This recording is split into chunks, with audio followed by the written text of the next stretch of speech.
Introducing the Four Lifers Podcast.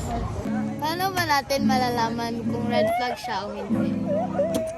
Isa yan sa mga tanong na maraming taong nabibigo sa pag-ibig kasi hindi nila makita ang the one para sa kanila. Paano nga ba? Paano nga ba? Hindi ko alam! Hindi talaga niya alam. Kitang-kita naman sa mukha niya para siyang tanga. Kaya I think makikita natin kung red flag siya kung hindi niya kayang mabigay o mapakita na mahal ka niya. In short, tinatago ka niya sa mundo. Walang taong may mahal o ikaw ang mahal na tinatago ka lang. Kasi kapag mahal ka niya, ibibigay niya ang lahat at ipapakita ka niya sa lahat ng tao na mahal ka talaga niya. Kaya, kung ako sa'yo, huwag ka na sa red flag.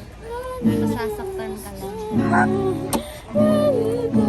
Kung dun ka sa green flag, masaya ka na. Masaya na talaga. Masaya ka ba? Talagang masaya talaga siya. Why do people settle for less? Bakit nga ba? Hindi ko alam. Bakit? Hindi mo alam. Kasi kapag mahal mo ang isang tao, kapag meron ka ng minamahal, kahit anong mang gawin niya sa'yo, willing mo pa rin siyang tanggapin kasi mahal ka niya. Kaya naniniwala talaga ako sa kasabihan na love is blind. Kasi kahit anong mang gawin niya, saktan ka niya, may iba siyang kausap na hindi mo alam. Sakit. Tatanggapin mo pa rin kasi Mahal mo eh. mahal mo. Talaga. Kahit wala na siyang time para sa'yo, kahit wala na talaga, Kahoy. tinatanggap mo pa rin kahit masakit na. Kaya, Guys, don't settle for less. kaya wag kayong mag-settle for less.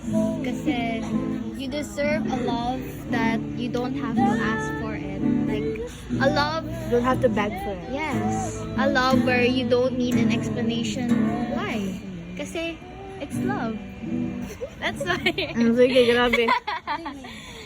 So, I think do not settle for less because I think marami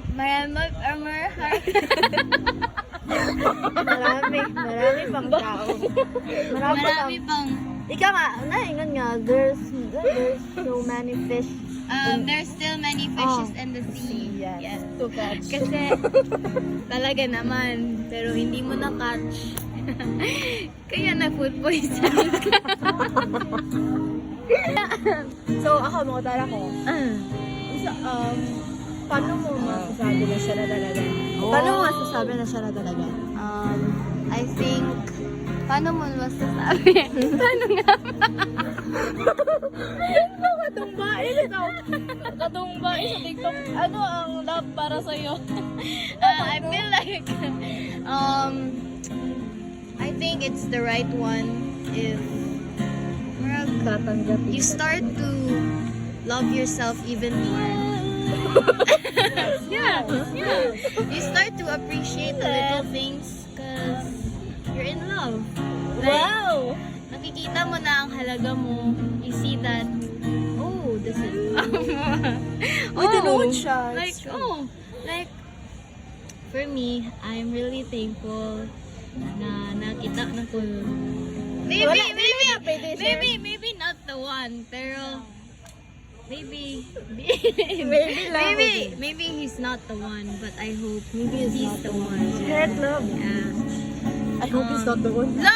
I hope he's the one. Yeah, and I hope so. I hope we find someone. Para dyan na to, guys. Yeah. I hope we find someone na we start Feels not like home. Yes, feels like home. Not only nga you start loving him, but you also start loving yourself.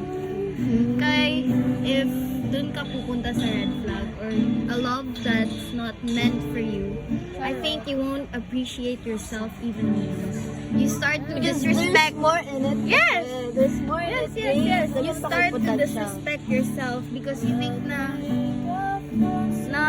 love mo siya.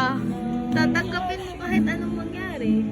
And you'll find the one if you start doing the little things or the things you don't Sa even podcast, the 4 Lifers you start podcast. doing the things you don't even do before. Like you make handwritten letters, buy gifts, and then say those cringy words. Next Bullshit. question. Call Hello. sign or like that. Kanan. How can I move on if walay kami?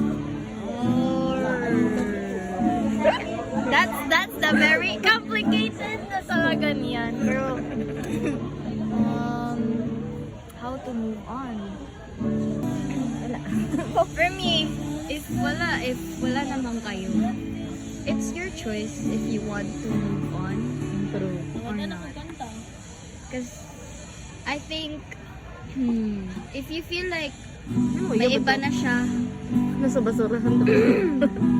if na-feel mo na may iba na siya or wala na talagang pag-asa, maybe it's time to let go and just accept the fact na wala na talaga. And you'll find peace Tama. along the way when you move on and you'll realize, Tama. oh, this is the accepting stage na we can't really force things if wala talaga. If it's not meant for us. Kaya, you know, I think you really have to understand the circumstances that happens between you both. Kaya some things are just not meant for each other. And that's okay. Because in the end, we're still little and we're still young. And there's still a lot of things that we can learn from that we can hold in the future and use that lesson as a guide. For us to become Yeah, a better version of ourselves. not just for other people, but also for ourselves. Guys, I love you guys. Yeah.